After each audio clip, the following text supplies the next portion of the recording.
আসসালামু আলাইকুম, lifestyle by সাবা থেকে সবাইকে স্বাগতম। আশা করছি সবাই ভালো আছেন। আলহামদুলিল্লাহ আমিও অনেক ভালো আছি। তরকারি কাটা বটির উপর কখনো কি হারপিক দিয়ে দেখেছেন? না দিয়ে থাকলে এখনই দিয়ে দেখুন, অবাক কাণ্ড। আপনি ভাবতেও পারবেন না শুধু একটা হারপিকের জন্য এত বড় আপনার সমস্যার সমাধান হয়ে যাবে। এই ভিডিওটি সবাইকে জানা দরকার। আমরা যারা গৃহিণী তাদের জন্য বেশি উপকারী একটি ভিডিও। আপনার বাসার সব বটির ওপর একটু করে হারপিক দিয়ে দিন, তারপরে দেখুন ম্যাজিক। আপনার সংসার খরচ বাঁচাতে এই টিপসটি কাজে লাগান। কাটাকাটির জন্য যতই ছুরি কাঁচি ব্যবহার করি না কেন, বটির কিন্তু প্রয়োজন হয়। আর বটিতে যখন কাটাকাটি করি তারপর রেখে দিই, তখন দেখা যায় বটিতে এরকম একটা লালচে ভাব চলে আসে আর আঠালো একটা ভাব চলে আসে।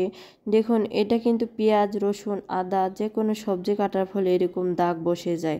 তো আমি দেরি না করে বটির উপর হারপিক দিয়ে দিলাম। তো এক পাশে দেওয়ার পর আরেক পাশে উল্টে সামান্য একটু হারপিক দিয়ে দিব। তো দিয়ে দিলাম। তখন অনেকে বলতে পারেন, বা বাথরুমে হারপিক এখানে কেন আমি ব্যবহার করছি? তো আমি কিন্তু সবসময় একটা হারপিক কিচেনেই রেখে দিই, কিচেনে বিভিন্ন ধরনের কাজের জন্য। তো এখানে আমি 1 চামচ লবণ দিয়ে দিব। বটির দুই পাশে ভালোভাবে এভাবে ছিটিয়ে দিতে হবে, যাতে বটির ওপর লবণগুলো পড়ে। এবং এখানে আমি কিন্তু এক টুকরো লেবু নিয়ে নিচ্ছি, কেটে নিয়েছি। লেবুটা দিয়ে হারপিকটা দিয়ে এভাবে বটির পর লেবুর রসটা লাগিয়ে দিচ্ছি। এই কাজটা কিন্তু অবশ্যই করতে হবে।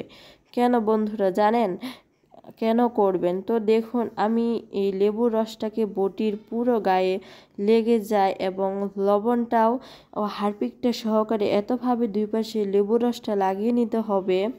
তো এইখানে আমি সুন্দর করে লেবুটা, এই যে দেখুন বটির মধ্যে লবণটাও হারপিকটা দিয়ে সুন্দর করে ঘষে ঘষে লাগিয়ে নিচ্ছে, যাতে ভালোভাবে পুরো বটির গায়ে লেবুর রসটা লেগে যায়।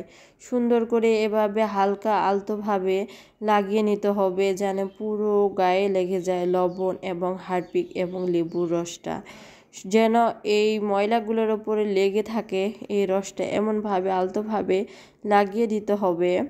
তো দেখুন, আমি কিন্তু সুন্দর করে লাগিয়ে নিলাম। তো এরপর এখানে আমি নিয়ে নিচ্ছি এখানে একটি তারের মাজনি। তো এখানে আপনারা তারের মাজনিটি ব্যবহার করবেন, এটা ময়লা তোলার ক্ষেত্রে খুবই একটি জরুরি জিনিস। তো এখানে তারের মধ্যে আলতোভাবে ঘষে দেখবেন ম্যাজিক। তো বন্ধুরা, আমি মাজনি দিয়ে 4 থেকে 5 বার ঘষা দিচ্ছি। 5 বার ঘষা দিতে আপনারা অবাক হয়ে যাবেন যে বটিটা কত সুন্দর চকচকে ধারালো হয়ে যায়। তো দেখুন, আমি এইভাবে এই পাশটা ও পাশটা সব কিছু সুন্দরভাবে এভাবে ঘষে ঘষে নিচ্ছি। তো আপনারাও এভাবে একটা তারের মাজনি দিয়ে আলতোভাবে ঘষাঘষি করে নেবেন। এই যে দেখুন কত সুন্দরভাবে ময়লাগুলো, তেল চিটচিটে ময়লাগুলো উঠে যাচ্ছে। তো এবং এটি ঠিক এভাবেই এপাশটা ওপাশটাও ঘষে নিতে হবে। এভাবে উল্টে পাল্টে ঘষার পর আপনারাই চমকে যাবেন যে বটিটা এত চকচকে ঝকঝকে হয়ে যাবে। তো আমি সুন্দর করে ভালো করে 4 সাইডে ঘষে নিচ্ছি। এই যে দেখুন, আপনারা চাইলে কিন্তু নিচের দিকটাও সুন্দর করে ঘষে নিতে পারেন। তো এই যে আমি সুন্দর করে নর্মাল পানি দিয়ে বটিটা সুন্দর করে ভালো করে ধুয়ে নিচ্ছি। যে এই যে দেখুন কত সুন্দর চকচকে ঝকঝকে ধারালো হয়ে গেছে। আপনারাও চাইলেও কিন্তু গরম পানিতেও ধুয়ে নিতে পারেন, তাহলে কিন্তু একেবারে পরিষ্কার হয়ে যাবে এবং জীবাণুমুক্ত হয়ে যাবে। সুন্দর চকচকে ঝকঝকে ধারালো হয়ে গেছে।